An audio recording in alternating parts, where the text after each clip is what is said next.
Olá! O mercado financeiro aposta que o PIB brasileiro vai crescer em 2012 cerca de 1,5%, bem menos do que os 2,7% do ano passado. É claro que essa dificuldade não se restringe à nossa economia. Até a China já viveu dias melhores.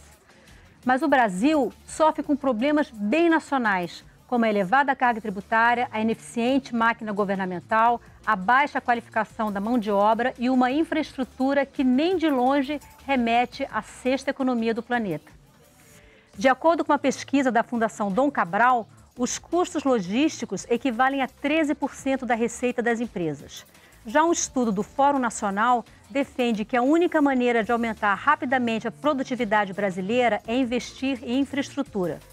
Para debater esse tema, o Expressão Nacional recebe hoje o presidente da Empresa de Planejamento e Logística, Bernardo Figueiredo, o economista César Matos, que é um dos autores do livro Infraestrutura, Como Sair do Buraco, o presidente da Frente Parlamentar em Defesa da Infraestrutura Nacional, deputado Arnaldo Jardim, do PPS de São Paulo, e o presidente da Frente Parlamentar de Ferrovias, deputado Pedro Zay, do PT de Santa Catarina. Senhores, muito obrigada pela presença aqui no nosso programa. Eu quero abrir a nossa conversa apresentando um trecho do estudo da Fundação Dom Cabral que mostra o peso dos custos logísticos em relação à receita.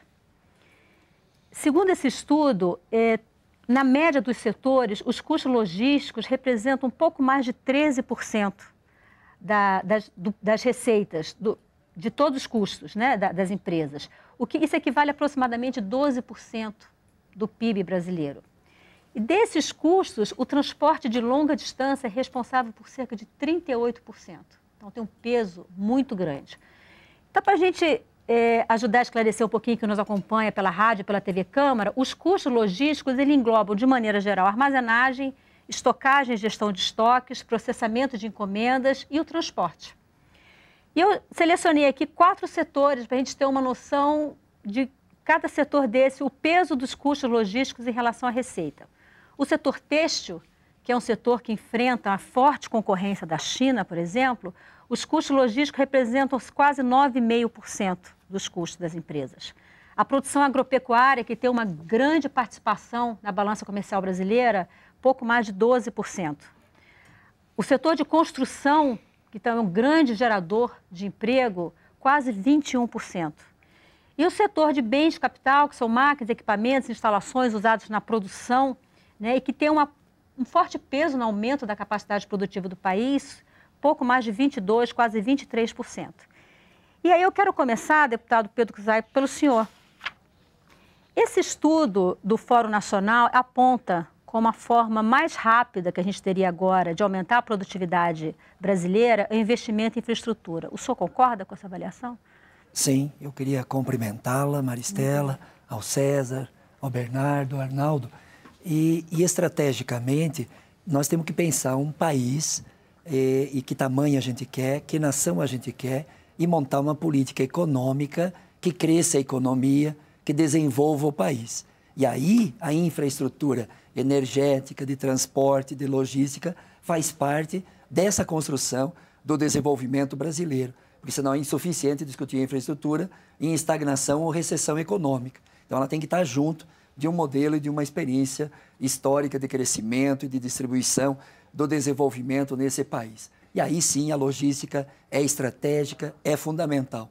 Não só responder à necessidade de ter uma logística cada vez mais moderna, de intermodalidade, de rodoviária, ferroviária, hidroviária, que eu acho que esses potenciais que nós temos hoje no Brasil, na perspectiva do crescimento econômico, coloca para nós a necessidade de ferrovias, coloca a necessidade de hidrovias. Por que nós queremos hidrovia? Por que nós queremos ferrovia? Porque o país está crescendo, porque o agronegócio está crescendo, mesmo que vai crescer 1,5%. Mas na média histórica da última década tem uma perspectiva, inclusive, de futuro. E por isso que nós temos a necessidade urgente de colocar a infraestrutura, a logística como uma das prioridades, não só da sociedade brasileira, mas do Estado brasileiro. E nessa direção que nós temos que construir o diálogo do Congresso, do governo e da própria sociedade. Deputado Arnaldo Jardim, o senhor é presidente da Frente Parlamentar em Defesa da Infraestrutura Nacional, aqui na Câmara, né? O que a frente tenha estudado em relação a esse aspecto? O senhor concorda com a visão do deputado Pedro Kizai e com o estudo? Olha, eu concordo com o que disse o deputado Pedro Kizai. Acho que nós temos aqui o privilégio de termos o César, que entende profundamente essa questão de PPPs, e o Bernardo Figueiredo, que é um especialista nessa questão de logística. Então, o que você nos colocou como desafio, nós podemos enfrentar bem aqui, tá certo? Só que eu acho que nós temos que resistir a uma tentação, Maristela, aqui, logo no começo do programa. Nós deveríamos focar, porque senão nós corremos o risco, acho eu, de pegar tantos aspectos e depois a gente não sair com uma ideia principal. A ideia que eu vou tentar apresentar aqui é bem sucinta. É o seguinte, primeiro, para crescer mais precisa ter mais investimentos. O que trava o investimento hoje no Brasil e que gera esse custo de uma logística deficiente, de uma infraestrutura insuficiente? No meu entender, investimento, e nós precisamos ampliar muito o investimento para retomar o crescimento e melhorar tudo isso que você se referiu, todos esses aspectos da logística, dos diversos modais de transportes, fontes energéticas, estruturas urbanas, tudo isso aí, nós precisaríamos de melhorar o investimento. Investimentos são de duas naturezas, públicos, que é o investimento orçamentário. Então, o que nós precisamos cuidar? Nós temos crescido os gastos de custeio mais do que os gastos de investimento. Isso é um pecado mortal do país. Ou seja, o governo gasta mais para manter a máquina pública funcionando, girando, nós do que estamos investindo. diminuindo ano a ano, e é um esforço de todos, tá certo? Nós temos diminuído relativamente o percentual de investimentos dentro do orçamento. Não podemos fazer isso. Nós temos matérias, inclusive propostas aqui na Câmara, que limitam o crescimento de custeio, que eu acho que nós deveríamos votar. Isso aqui seria importante. Segundo, para que esse investimento público possa ser ampliado, mas ele possa acontecer, nós temos que melhorar a execução orçamentária. Daqui a pouco o nosso Bernardo vai poder falar um pouco das agruras que ele vive e todos vivemos. Nós, por exemplo, a frente, e aí eu vou falar em nome da frente, nós achamos indispensável reformular a lei das licitações, a 8666. Nós já temos feito ajustes pontuais, mas nós precisamos alterar profundamente. Se ela veio num momento que era na questão basicamente do preço, para buscar dar um choque até de moralidade, mudar manipulações, hoje ela é insuficiente para a situação que nós vivemos.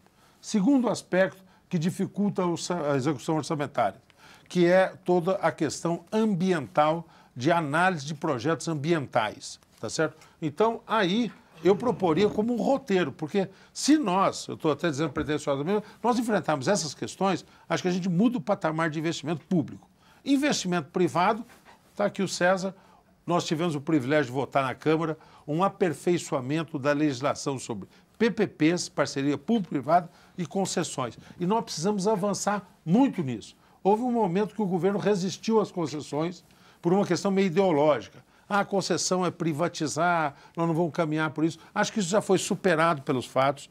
Todos sabem que o governo deve se manter esse poder dele, fiscalizador, regulador, fortalecendo essa sua capacidade, mas transferindo muito essas questões gerenciais, né, Pedro? Nós temos visto isso. Reformular as concessões. O aperfeiçoamento que se fez na ferroviária, o que nós precisamos aprimorar na rodoviária e instituir mais PPPs. Por aí, acho que nós podemos destravar os investimentos. Então, eu gostaria agora de ouvir o presidente da empresa de planejamento e logística, Bernardo Figueiredo. O deputado Arnaldo Jardim falou de investimento e da falta de recursos por parte do governo, né? Não tem investimento se não tem poupança. As famílias, a poupança privada no Brasil também é historicamente baixa. Aí a minha pergunta é, dá para investir em infraestrutura se a gente não recorrer à iniciativa privada e eu diria até sem contar com recursos de fora do país? Olha, em primeiro lugar, boa noite a todos. É um prazer estar aqui. Assim, que a gente tem um lapso de infraestrutura é uma coisa mais ou menos óbvia e é produto de ter ficado aí desde os anos 70 até o começo dos anos 2000 sem fazer investimento nenhum em infraestrutura. Então, o país ficou 30 anos, mais de 30 anos, sem investimento em infraestrutura.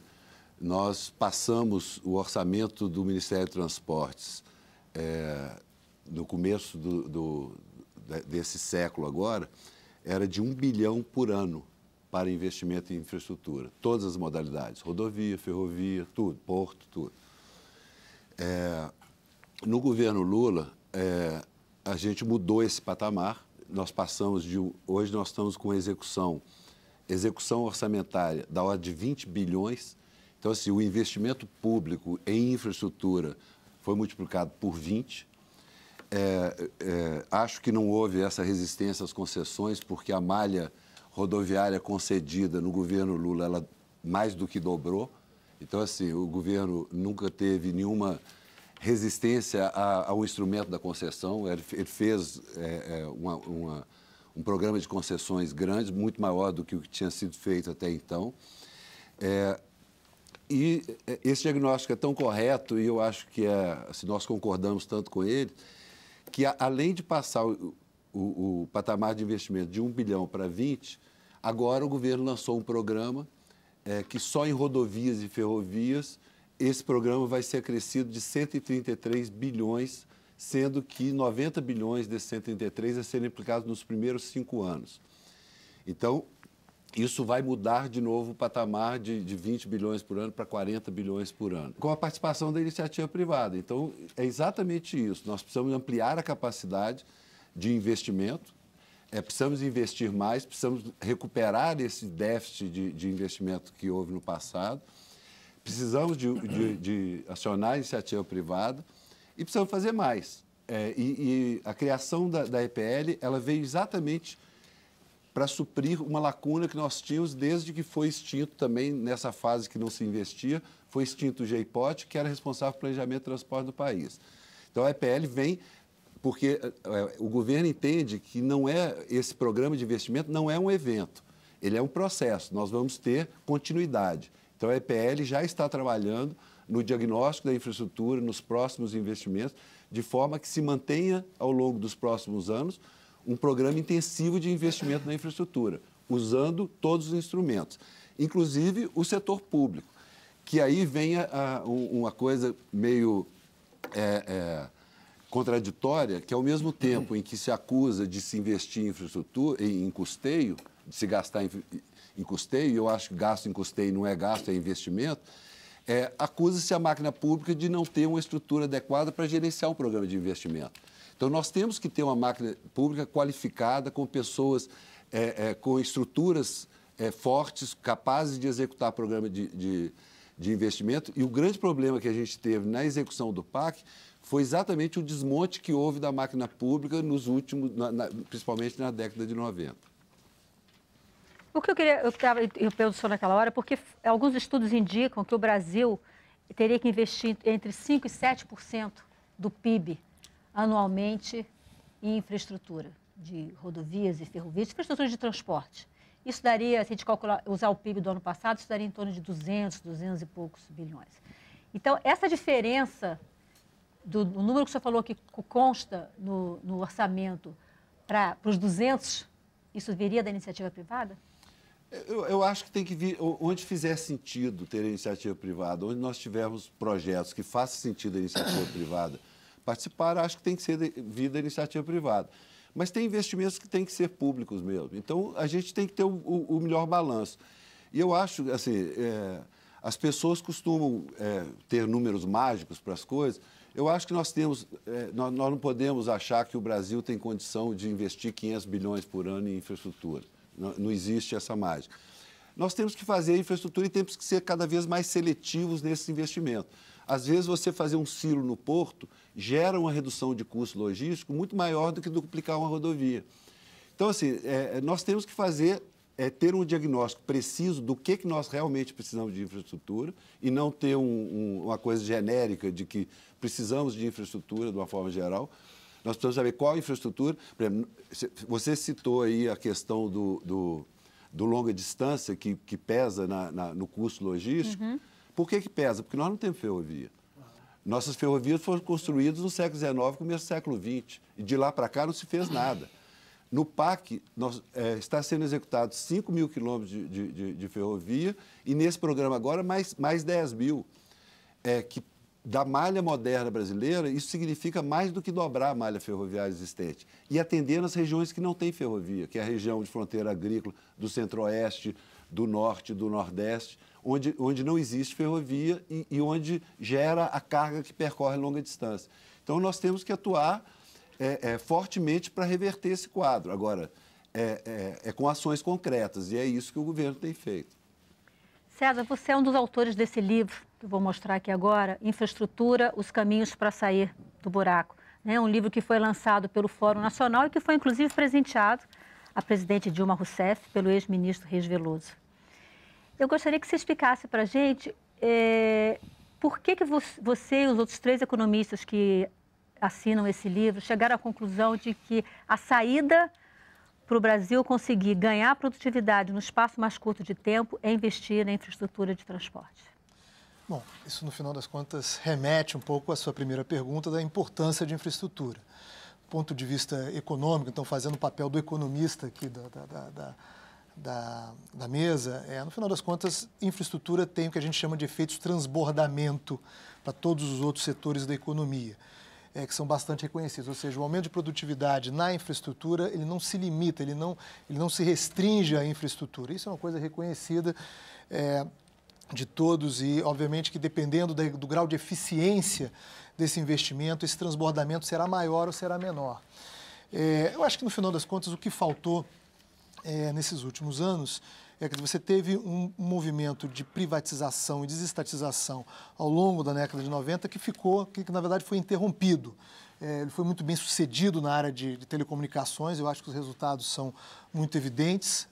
Você tem aí, nesse momento, alguns problemas, algumas fricções de curto prazo localizadas, principalmente na área de celular, essa coisa de expansão de serviço, mas eu acho que onde você teve um movimento com convicção de transferir para a iniciativa privada, onde a produtividade do investimento é reconhecidamente maior, de fato, você teve um investimento muito mais bem sucedido. Em outros setores, como a energia elétrica, você ficou no meio do caminho, quer dizer, na verdade, você teve uma privatização um pouco mais agressiva em distribuição, geração, você ficou, de fato, umas 2 ou 3, quer dizer, foi uma coisa muito limitada.